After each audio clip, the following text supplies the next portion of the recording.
Checking in once again with Cedric Haynes live in the studio. Boy, it's been a busy day for Cedric Haynes. First, another look at the flooding we've been covering live and that those are facing in the Tennessee Valley. Our viewer Katrina Money sent this in from Somerville, Georgia. Cedric, conditions not so much getting better right now, are they?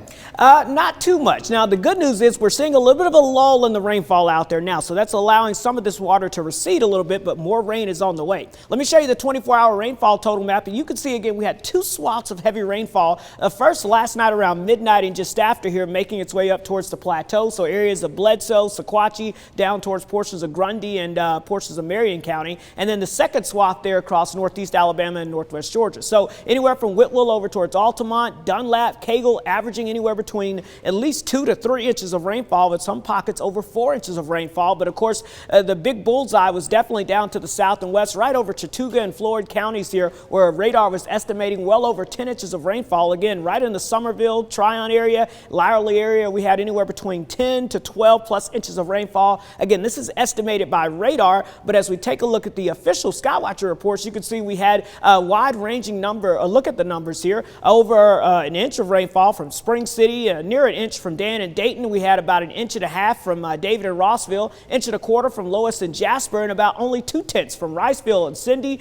Delano, Doug had about 2/10, same thing from Johnny Unaka. But let's head down to the south. You can see about 3/10 in Cleveland, but almost 2 inches in Soddy Daisy from Al. We had about an inch and a quarter there from Harry and Mowbray Mountain, about almost 2 inches from Paul and Red Bank. But then look at this, the big winner there, or not necessarily a winner, is down there from Somerville. Our Skywatcher Ben had 17 inches of rainfall that occurred there last night in Somerville, and I believe it because the radar again estimating anywhere from a foot of rainfall or slightly more in some of those spots. So as we look at the current flash flood warnings, we've got warnings out for southern Walker County, specifically for portions of Chattooga and Floyd counties that go until 10:30 tonight, which means flooding is likely ongoing in spots, and some of that flooding will continue as it go into the nighttime hours. So be careful if you're going to be driving on the roadways there. Be aware there's likely going to be some flooded roadways and some roads that are going to be washed out, so you want to take it easy. Now, as we look over towards the eastern half of the area, we still have some light rain, but this is beginning to kind of fizzle out now,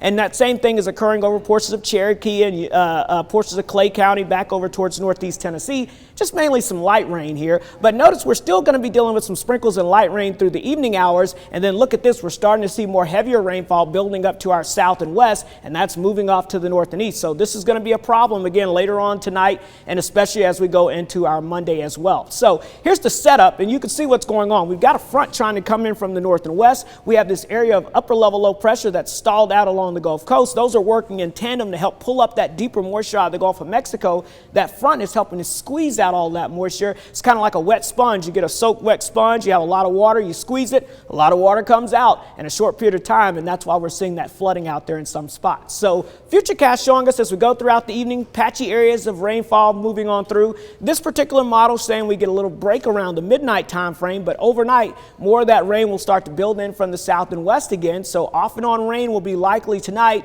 and especially as we go throughout your Labor Day. Again, it's not going to rain constantly all day, but we'll have periods of rainfall. Some of this rainfall locally heavy, and with the tropical air mass in place, anytime you squeeze out any rainfall in this air mass, it could come down pretty good there. And so that's how you get those gully washers, those very blinding heavy rain bands that will build in across the area. And then we'll start to see the rain chance tapering off a little bit as we get towards Tuesday. But between now and Monday, we can still pick up again another decent ½ inch to an inch on average in spots. But some areas, as you can see, there are going to be some hot spots that'll get more than 2 to 3 inches of rainfall. So for tonight through Labor Day, scattered storms, rounds of heavy rainfall with that flood watch that's in effect for the area. So that means localized flooding, especially for areas that saw flooding today as we get more rainfall building on in. Tonight, we'll see our lows drop down into the upper 60s to near 70 with that off and on rain. But yes, your Labor Day forecast, we will have rounds of scattered showers and storms, some of that rainfall locally heavy. Hopefully, it will not completely ruin your plans, but I'd stay off the water tomorrow.